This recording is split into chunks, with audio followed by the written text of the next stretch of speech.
Hello everybody, welcome back to Making It Up. I'm Isa, and now that another month has gone by, you know what time it is. It's time to review some books. Before I do that, if I don't look great or if I don't sound great, I'm in the home stretch of COVID right now. So I'm out of breath a lot and I'm not at my best. Just keep that in mind. But anyways, I have quite a few books to talk about today. I'm really excited about them. I was able to read a little bit more this month than previous months because I had a 2-week long vacation, long plane rides, you know how it is, and also COVID. So I had extra time to read, which is always awesome. Another thing, I don't have any physical books today because I have accepted my fate and started buying books in my computer. Digital books are not my thing. I really just love a good physical book, but I have way too many, and these aren't even all of them. So I had to cut back, but I still wanted to keep reading. So I have 3 books this month that I'm super excited to talk about. Don't have them with me, but let's imagine that they're here, okay? They're here in spirit. Let's talk about them. Okay, so the first book I read this month is Taste by Stanley Tucci. It's basically his memoir, and let me just start this off by saying I love Stanley Tucci and I'm obsessed with Stanley Tucci. Like, he's just an icon. So I was really excited to read this. I've been wanting to read it for a while. Finally got the chance to do so, and oh my god, it exceeded expectations. So this book is basically Stanley sharing his life journey through food, which is so refreshing. It's such a refreshing way of sharing your life. I don't know how to explain it, but it's basically, you know, when he's talking about childhood, he's talking about, oh, I remember what my mom used to make us when we lived in upstate New York, and then as I grew older and when I went to college, when I started my acting career. Like, it's all about food, and there are recipes like interwoven between the memoir, and it's so good. It was such a refreshing book. As a foodie whose life revolves around food, I could relate to what he was saying, obviously, but I also really enjoyed it. I also really enjoyed getting to know him through food and through food-related stories, I think. I don't know. It just blew my mind. It's such a witty book.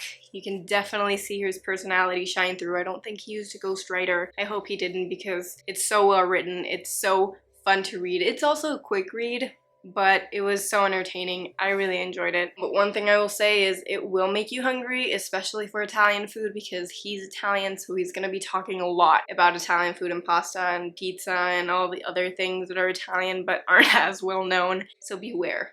You're gonna be hungry, but it's so worth it. It's such a great book. I'm gonna give it like a 4.5 out of 5 simply because I wanted him to talk more about his acting career, and he didn't really do that. But it's fine. Such a good book.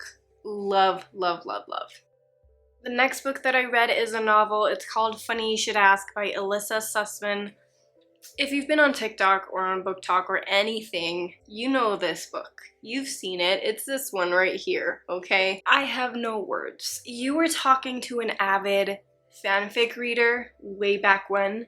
My ultimate life dream is to meet a celebrity and then have a love story. You know what I mean? Like, it's my trope. It's my #1 trope in life, and this book is all about that. This book is basically about a journalist and an upcoming movie star. She's hired to do a profile on him when he first gets famous, like his first big break. So she's hired to do that. She has to interview him and do all that. And then 10 years later, after he's like, you know, he's a household name, she's hired to do it again. So this book kind of goes back and forth between what happened in the past and what's happening in the present and all the conflict in between. It's so good. And later, I came to learn, thank you TikTok, that this book, I don't know if it's based on or it's inspired by an interview that a journalist did on Chris Evans before he became Chris Evans. So when Captain America, the first one, came out, she did a profile on him, and it's kind of like the same vibe as the book. I'm gonna leave the article down below. You're gonna die. You're gonna die. And that is this book, basically.